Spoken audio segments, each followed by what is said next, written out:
Aí o que acontece? O Sam Altman, ele participou dos hearings do governo, como é que chama isso? As audiências? As audiências do governo. Então ele se coloca, foi o momento, ele se colocou como o embaixador de todas as IAs, a ideia de fazer IAs responsáveis, temos que fazer Toda essa regulamentações. Então ele é inteligente, ele é muito inteligente, ele é asqueroso também, porque ele já chega assim, antes que criem as regras, eu vou criar as regras para todo mundo. O comportamento dele é bem assim. Aí chega em 2023, se eu não me engano, acho que foi 2023, acontece alguma coisa que a gente não sabe o que é, porque ninguém nunca disse 100% da informação. Houve uma briga interna dentro da OpenAI. O Sam Altman estava fazendo alguma coisa que a diretoria não gostou, o Board of Directors. E aí detonaram o conselho, na verdade. Aí eles queriam tirar ele. Um deles era o Ilya Sutskever, estava no meio disso. Aí ele dá a volta por cima. Aí ele vai conversar com a Microsoft. Aí a Microsoft fala: se o Sam Altman quiser sair, eu trago ele para a Microsoft. E todo mundo que ele quiser trazer junto, entendeu? Aí todo mundo pede: não foi bem isso que eu quis dizer. Acontece alguma coisa, a gente não sabe o que é. E quem acaba saindo no final é o Ilya Sutskever, o cara que de fato é o cérebro, sabe? E ele sai de lá. Então, começa... Aí, além disso, isso já deixou um gosto meio esquisito na boca. Além disso, os outros concorrentes começam a aparecer. Então, o Google finalmente começa a mostrar para que veio. No Anthropic lança o Claude. Então, aí a China começa, a Tencent, a Xiaomi agora. Todos eles começam a aparecer com modelos. Então, muito rápido, o pessoal viu... O paper saiu... Entendemos, vamos tentar fazer o nosso e ver como que isso vai funcionar. E é caro fazer isso, então por isso que só esses caras grandes conseguem. Eu entendo o que o Sam Altman está fazendo, porque para você ter tanto de máquina, você precisa de funding, e esse funding tem que vir de algum lugar. Então ele tem que vender essa ideia maior do que realmente dá para fazer para você continuar nesse processo. O Elon Musk estava brigando com ele aí, se eu não me engano, para tirar lá inclusive do site da OpenAI que ela é sem fins lucrativos. Teve todo um movimento jurídico para transformar a OpenAI numa entidade comercial e tudo mais. Então tem toda uma movimentação que teve que ser feita por trás dos planos que a gente não sabe os detalhes. O problema do GPT, do ChatGPT em si, que eu vejo o ChatGPT 2 para o ChatGPT 3 foi um salto enorme. Assim, até uma pessoa não técnica consegue ver que houve um salto de qualidade. Do 3 para o 4 também, mas já é menos. Tá. Entende? Aí eles começam a lançar uma série de novas versões de ChatGPT. Aí você tem O3, O4, 4O. Cada um com uma aplicação... E de fato tem, como eu posso explicar daqui a pouco, mas você vê que ele cada vez mais está atrasando o 5. O 5 não sai. Ele lança 4.1, lança O4 Mini, O3 Pro, mas cadê o 5? Aí fala, não, tem o DALL-E, tem o Sora, mas e o 5? Não, tem... O 5 é um passo importante. Eu tô muito curioso para ver o que vai ser o 5, porque o Sam Altman sabe disso, que ele prometeu tanto, o hype é tão alto, que se o 5 não for uma ordem de grandeza mensuravelmente em cima do 4, o mercado inteiro quebra. Você entende o que eu quero dizer? Porque ele vem prometendo a GI, porque é muito melhor. Só que não se sustenta. Para ele sustentar esse discurso, ele tem que lançar um ChatGPT 5 que é tão ordem de grandeza quanto for do 2 para o 4. Porque se ele não fizer, as pessoas não virem diferença, tipo, eu falo com o 4, falo com o 5, mas dá a mesma resposta, sabe? Tipo, eu não senti diferença, vamos ter um problema. Porque toda essa narrativa é derivada desse discurso do Sam Altman de que vai substituir todo programador, de que vai ser AGI, vamos ter artistas, vamos ter diretores de cinema, todo mundo vai ser AGI. Se não rolar, tu acha que vem um novo inverno na inteligência artificial? Esse que é o problema. É por isso que eu falo que ele tem a arrogância do Rosenblatt, mas não é o Rosenblatt. E é um problema porque... Você, num primeiro momento, parece bom. E esse que é o ruim, porque parece bom no começo.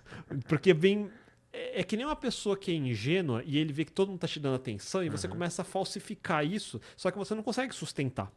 E cada vez que você acha que vão te descobrir, você mente mais, e mente mais, e mente mais. É o problema do mentiroso. Entendi. Então, Porra, tá. E a versão 5 do ChatGPT já seria, portanto, ou sei lá, a AGI. assim, ele nunca disse que vai ser, mas ele fala tanto que começa assim, não precisa ser. Mas eu tenho que ver que teve uma evolução nesse caminho, entendeu? Aham. E vamos lá. Aí uma das coisas que tá escrito aqui nessa tua lista aqui que os caras mandaram pra você, tem aqui, ó, AGI, desmistificar. AGI seria o ponto que a inteligência artificial começa a conseguir aprender sozinha, não é? Por exemplo, sim. Então, hoje em dia a gente está chamando isso de agentes. Agentes já era um nome que existe nos papers de inteligência artificial anos atrás. E não tem a ver com o que a gente está fazendo agora. Num dos artigos que...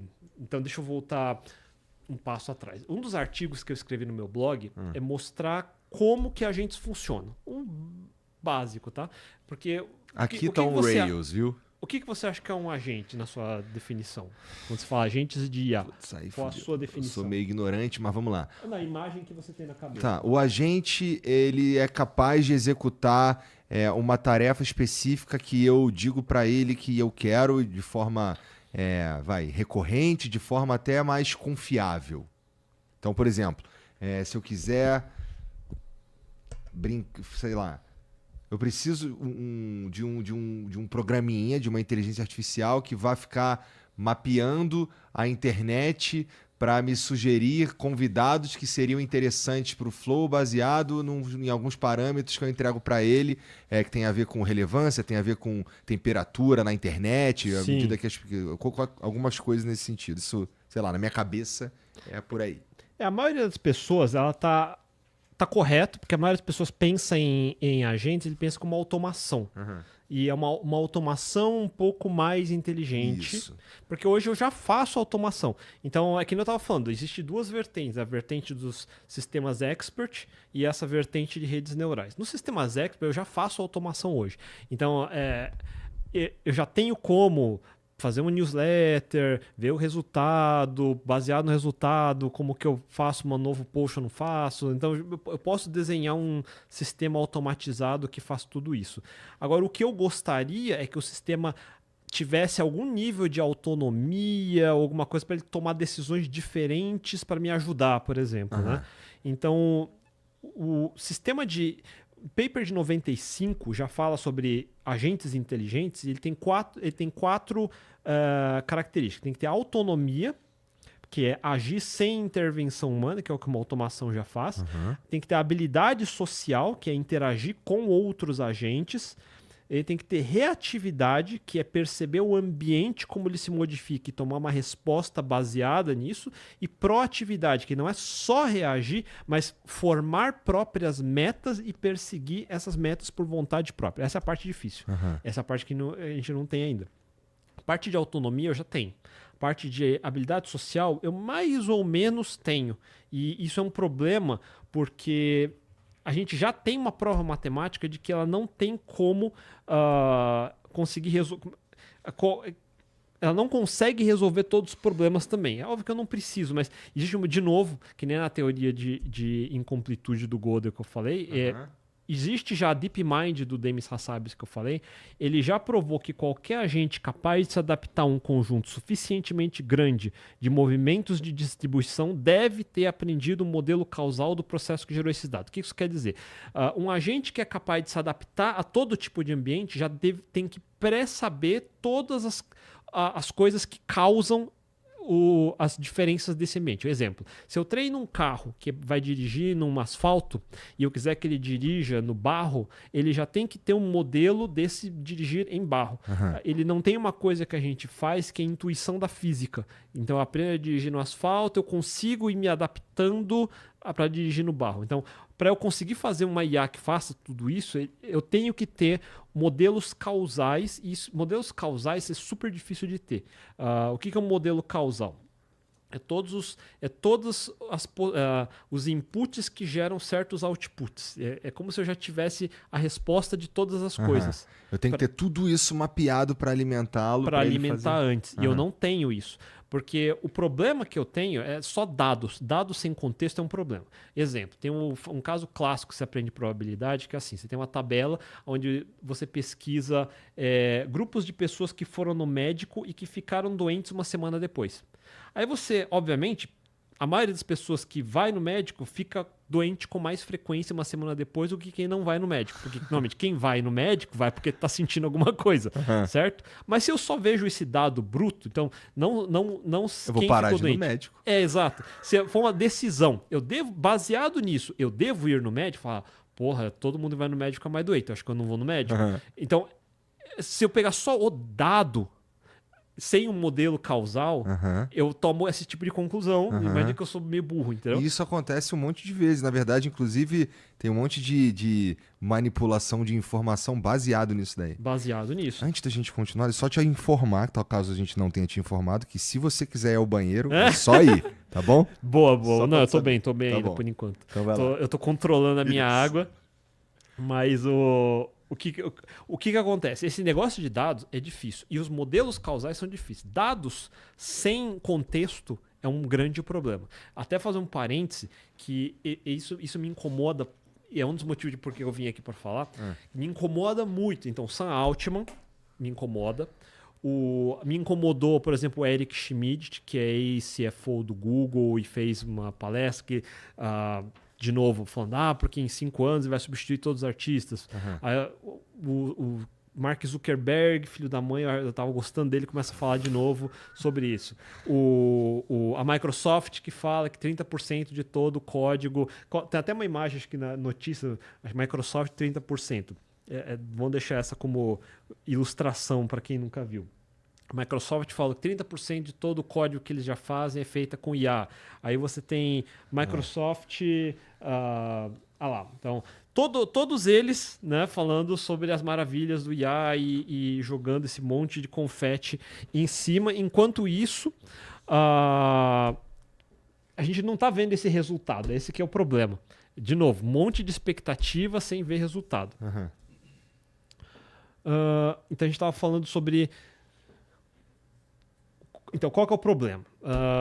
Se você olhar os benchmarks, toda vez que sai um novo modelo, já GPT-4, saiu agora o Sonnet 4, saiu o Gemini 2.5, DeepMind R1, DeepSeek R1, sei lá, vai saindo todos esses aí. Toda vez sai um benchmark, um ranking, onde que... Aí ele fala assim, o GPT 4.1... No benchmark X ele fazia 80%, agora faz 90%, a concorrência está fazendo 70%, portanto nós somos muito mais foda. Bacana, é um jeito de comparar. Onde me irrita é quando ele fala de programação, porque ele fala assim, o GPT-4 consegue resolver 80% dos todos os problemas de computação que a gente deu para ele. O Sonnet 3.7 faz 70%, o Sonnet 4 faz 80%. E quando uma pessoa leiga vê um número desse, e os jornalistas não explicam isso na porra das matérias, ele fala, caralho, todos eles já fazem 80%, 90% de todos os problemas que eu passo para ele. Pô, então ele é bom pra caramba. Eu que sou programador, coitado, não consigo fazer 90% certo dos problemas, certo? E aí você vê a Microsoft falando... muito rápido, inclusive. Sim, e rápido. Então, 30% do código da Microsoft já é código de IA. Inclusive, eles fizeram um layoff agora, demitiram mais de 6 mil pessoas. Não sei se você chegou a ver sobre isso. Demitiram 100 pessoas, depois demitiram mais. A segunda notícia quase ninguém viu. Aí todo mundo fala, porque obviamente a IA já está substituindo todo esse pessoal, né? Então, aí você fala, caraca, o que está acontecendo? E é por isso que me motivou a fazer as pesquisas que eu estava fazendo. Quando você vai pesquisar de fato, o que são esses problemas que estão nesse benchmark? Tá? É isso que ninguém vê. Vamos ver os problemas que estão lá. Eles são aqueles probleminhas que é de primeiro ano de faculdade. É tipo, pegue uma lista e ordene essa lista, sei lá, faça o Fibonacci desse daqui, pegue dado 2 tabelas, compare as duas, ou então probleminhas um pouquinho mais de puzzle, assim, tipo, são exercícios que Para começar, a maioria deles já existe na web. Então, se eu for num repositório como o GitHub, todo aluno hoje em dia aprende a abrir uma conta do GitHub, faz os exercícios, sobe lá, inclusive o professor vê o exercício. Então, a resolução desses exercícios já está online. É como se eu te pedisse para fazer o vestibular e eu já você tivesse acesso ao Google. Na verdade, eu vou ficar puto com você de você não ter acertado 100%. Falar, como que você não acertou 100%? Eu já te dei a cola. Tá, para começar, esse é o passo 1. Aí no passo 2, existem benchmarks como o SWE Bench que tenta ser um pouco mais realista. Então, ele pega uma dúzia de projetos open source, ele vai no repositório onde tem a lista de bugs, requisições e tudo mais, e ele usa isso como base de teste para ver se a IA resolve. Aí o número já desce de 90% para a faixa dos 50%, que é um bom número. Não vamos dizer que não é um número bom. Então, isso ajuda de fato. Ainda assim, para mim, ele não me substitui, tá longe de me substituir, tá? É ridículo. Então, eu tentei fazer os meus próprios testes. Eu peguei vários deles, eu fiz um projetinho ridículo, idiota mesmo, em Python, que é só um chatzinho mínimo que conversa com um modelo e faz o equivalente ao que um agente faz, que eu falo assim, leia um arquivo que está na minha máquina, e ele dá o comando e lê. Ou vá na internet e puxe um resultado, ele faz isso. Eu fiz esse chatzinho, é o Hello World de um agente. Tá. Aí, em cima desse Hello World de um agente, eu mando ele melhorar o meu código, fazer testes em cima desse código. Mas todos eles sofrem num nível... É ridículo. É ridículo de como ele não consegue fazer. Os melhorzinhos hoje em dia é justamente o Gemini 2.5, o O4, acho que era o O4 Mini, e agora o Sonnet 4 do Claude foram os 3 melhores que me deram menos dor de cabeça. Esses são aqueles que fazem aquele pensamento profundo, não? Também tem essa ideia de pensamento profundo. Pensamento profundo... Não, pera, tu ia falar outra coisa, eu te interrompi. Eu vou até anotar aqui o Thinking, que é o Reasoning. Então vamos deixar anotado aqui. Então, todos eles sofrem. Então, o DeepSeek eu apanhei um pouco, os modelos open source eu apanhei também, da Microsoft eu apanhei também. E apanhar quer dizer, eu peço para ele fazer uma mudança no código. Aí ele muda uma coisa que não deveria. Fala, não muda isso aqui, muda essa outra coisa. Aí ele vai, conserta e faz um outro erro. Fala, porra, você fez esse outro erro, faz de novo aqui. E você tem que ficar pedindo, 1 hora pedindo para ele fazer um negócio. Às vezes eu tenho quase dizer, cara, vai nesta linha, substitui isto por isto e faça isto. E ainda ele erra. Entendi. Então tá longe mesmo de substituir. Tá longe. Não é um negócio que você fala, dá um probleminha, ele faz tudo. Tem um monte de gente que vai falar, faz mesmo. É que são problemas simples. São muitos problemas simples. Tipo, bacana, ele sabe fazer um pequeno site, não é difícil fazer um pequeno site. Agora, se eu pedir para ele fazer um sistema de recomendação de produtos baseado em machine learning que escale para 10 mil pessoas e não pode ter buraco de segurança. Ele não sabe fazer. Ele não consegue fazer. E você que tá assistindo esse vídeo aqui no Talkflow, dá pra você virar membro, cara, do Flow agora. É um botãozinho do lado do botão de se inscrever. A gente faz um programa semanal só pros membros. Olha. Então fique esperto aí. Se quiser virar membro, tá bem aqui do lado. É mó merreca, custa menos de R$8, irmão.